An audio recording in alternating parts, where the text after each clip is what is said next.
Hey sports fans, welcome to another exciting edition of Torah Talk.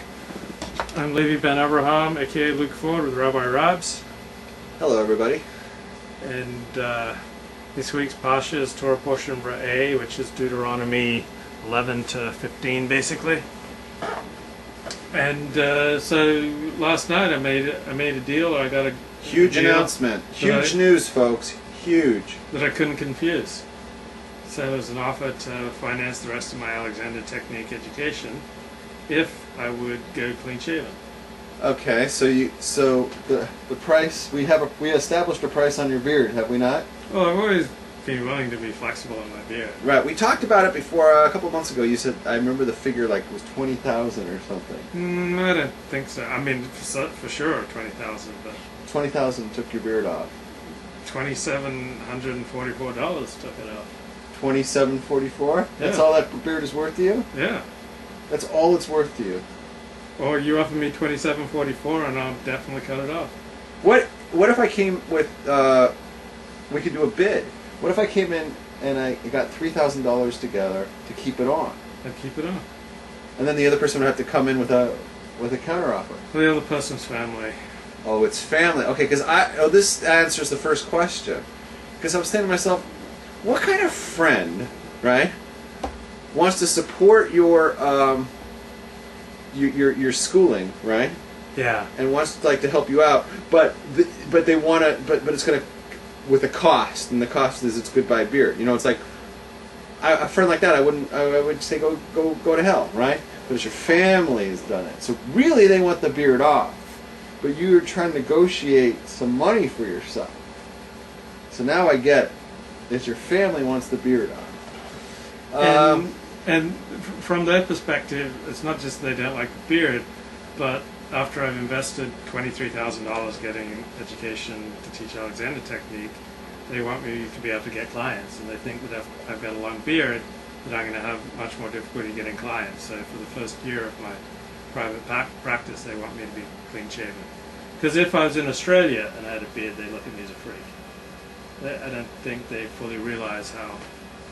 Well, a lot of people in America look at me as a freak too for a beard. But I think America's much more accepting of a beard than Australia. I don't look at you as a freak, okay? But it's that it doesn't match everything else about you. It's like I said, the only people who go with the beard, with the uncut completely like that, would be Lubavitch. But you're not a Lubavitcher. I love the Rebbe. Okay. But like you do, like we just had a talk last week, and you told us how great modern Orthodoxy is. Yeah, I love the Rav. So until, I mean, I'm just saying it doesn't really match the rest of you. So I don't like think when I wear shorts and a t-shirt, walk down the street with a long beard. So well, the thing is, though, I see a lot of people here who identify with Chabad doing the same thing, so that might actually be okay. But yeah. So, it's been brought to my attention from two people today.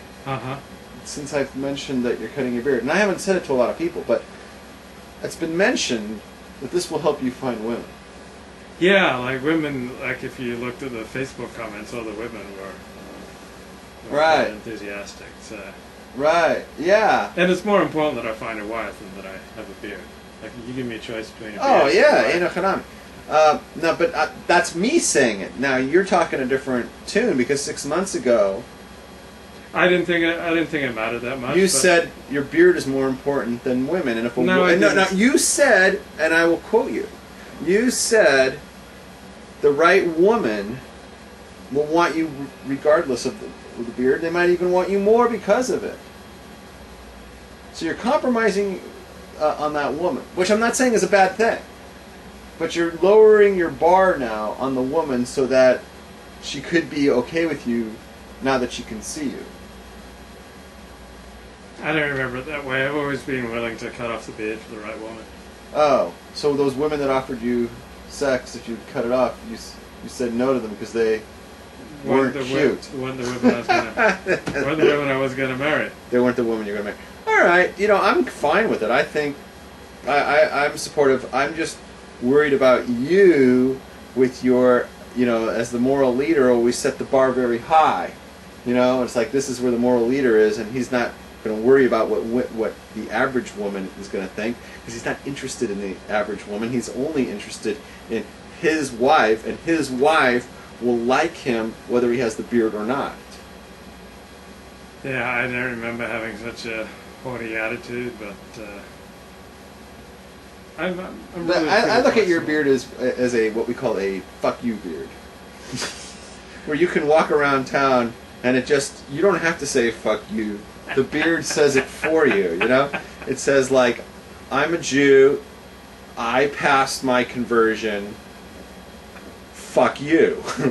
And you would walk up and down Pico. Yeah. Like with this thing. Yeah. Yeah. And you wanted to like reach down to the sidewalk so people trip over it. Yeah. Yeah. Not trip over my beard and the hairs it came from.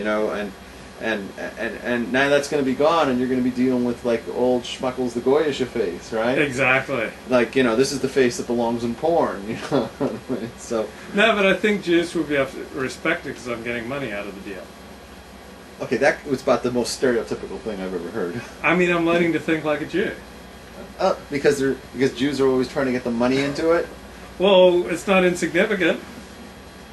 If you could make a few dollars from trimming or cutting off your beard, like a few $1,000s.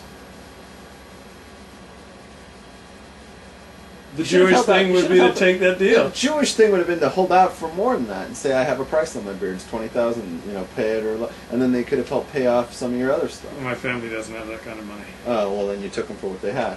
Exactly. You should have told them to go out and do some fundraising. I'm not that Jewish. All right, let's see what the fan base says. Oh, the first question is for me. Was the bag made out of organic hemp? And the answer is not that I'm aware of.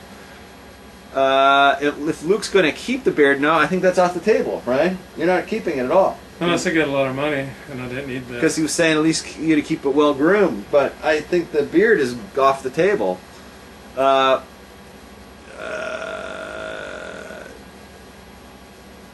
I don't think I'm going to cut it until after Sukkot. Well, Greg says you're going to automatically look 5 to 10 years younger in the absence of the beard. So the women would catch on to it. Greg, you know what? I think the women are going to dig him just because they don't like hair down there like this. Because it looks like... It tickles their thighs. It looks like... Well, okay. It looks like he fell out of, ZZ Top, and they're like... he might get a ZZ Top chick, but most chicks are probably like...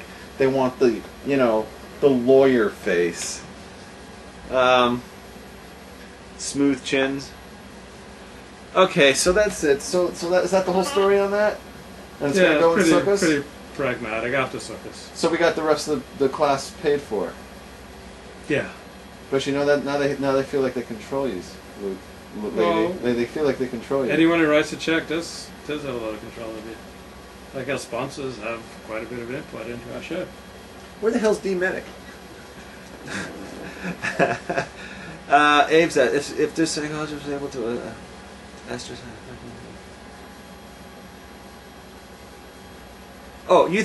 Abe's asked the question. Yeah. If there was some sort of in the medical field, right, some sort of therapy or some sort of pill that would exercise the cycle of abuse. We get rid of the cycle of abuse, right? And the answer is, dude, I've been on the couch for like so many. You know how many psychiatrists and psychologists' offices I have been in? I've been through like every therapy. I've been through like every pill. That doesn't turn you. It doesn't end the cycle of abuse. Therapy doesn't work. Therapy is a scam. It's phony baloney. Pills do not fix the cycle of abuse. And that's it. That's all you need to know.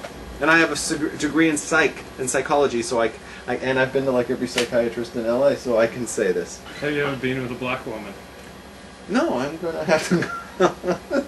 I really think like a strong black woman would probably sort you right out and help walk you through the cycle of abuse. Yeah. Like they have that ability because they're very strong, and they know how to run a family without a man around, and they know how to get by just on welfare and some Oh, here we go. Boy, that didn't take more than 11 minutes.